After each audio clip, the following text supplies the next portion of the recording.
ಎಲ್ಲರಿಗೂ ವರಮಹಾಲಕ್ಷ್ಮಿ ಹಬ್ಬದ ಆರ್ಥಿಕ ಶುಭಾಶಯಗಳು. ಇನ್ನು ಎಲ್ಲರ ಮನೇಲೂ ತುಂಬಾ ಚೆನ್ನಾಗಿ ನಡೀತಾ ಇದೆ ಹಬ್ಬ. ಆದ್ರೆ ಈ ಸಲ ನಮ್ಮ ಮನೇಲಿ ಸ್ವಲ್ಪ ಸಿಂಪಲ್ ಆಗೇನೆ ನಡೀತಾ ಇದೆ. ಕಾರಣ ನಮ್ಮ ಮನೇಲಿ ಇರುವಂತ ಪುಟಾಣಿ ಪಾಪು ಅವ್ನು ಯಾಕೋ ರಾತ್ರಿನೂ ಸರಿಯಾಗಿ ನಿದ್ದೆ ಮಾಡಿಲ್ಲ, ಬೆಳಗ್ಗೆನೂ ನಿದ್ದೆ ಮಾಡ್ತಾ ಇಲ್ಲ. ಹಾಗಾಗಿ ಏನ್ ಕೆಲಸ ಮಾಡೋದಕ್ಕೂ ಬಿಟ್ಟಿಲ್ಲ, ಈ ತರ ಎತ್ಕೊಂಡೇ ಆಟ ಆಡಿಸ್ತಾ ಇರ್ಬೇಕಂತೆ. ಅದಕ್ಕಾಗಿ ಸರಿ ಮಕ್ಳಿರೋ ಮನೆ ಅಲ್ವಾ, ಏನು ಮಾಡಕ್ಕಾಗಲ್ಲ, ಸಿಂಪಲ್ ಆಗಿ ಈ ಸಲ ಹಬ್ಬ ಸೆಲೆಬ್ರೇಟ್ ಮಾಡ್ಬಿಡೋಣ ಅಂತ ಹೇಳ್ಬಿಟ್ಟು ರೆಡಿ ಮಾಡ್ತಾ ಇದ್ದೀನಿ. ನಾನ್ ಚಿಕ್ಕವಳಿರುವಾಗ ನಮ್ಮಮ್ಮ ಈ ತರ ಏನಾದ್ರು ಪೂಜೆ ಮಾಡ್ತಿದ್ರೆ ತುಂಬಾ ಖುಷಿ ಆಗ್ತಾ ಇತ್ತು. ಎಲ್ರು ಮನೆಗೆ ಹೋಗ್ಬಿಟ್ಟು ನಮ್ಮ ಮನೇಲಿ ಹಬ್ಬ ಬನ್ನಿ ಬನ್ನಿ ಅಂತ ಕರೀತಾ ಇದ್ದೆ. ಶ್ರಾವಣ ಬಂತು ಅಂದ್ರೆ ಏನೋ ಒಂಥರ ಖುಷಿ. ಮಂಗಳಗೌರಿ ಪೂಜೆ ಆಗಿರ್ಬೋದು, ವರಮಹಾಲಕ್ಷ್ಮಿ ವ್ರತ ಆಗಿರ್ಬೋದು, ಎಲ್ಲ ತುಂಬಾ ಚೆನ್ನಾಗಿ ಮಾಡ್ತಾ ಇದ್ವಿ ನಮ್ಮ ಮನೇಲಿ. ಮನೇಲಿ ಕೂಡ ಸಿಂಪಲ್ ಆಗಿ ಪೂಜೆನ ಮುಗಿಸ್ಕೊಂಡು ಮಕ್ಕಳಿಗೆ ಮಂತ್ರನ ಹೇಳ್ಕೊಡ್ತಾ ಇದೀನಿ. ಇನ್ನ ಪಾಪ ನೋಡಿ ಹೇಗ್ ಮಾತಾಡ್ತಾ ಇದ್ದಾನೆ ಅಂತ.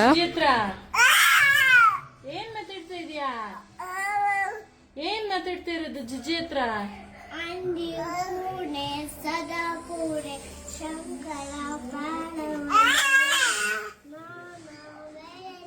ಏನ್ ಮಾತಾಡ್ತಾ ಇರೋದು?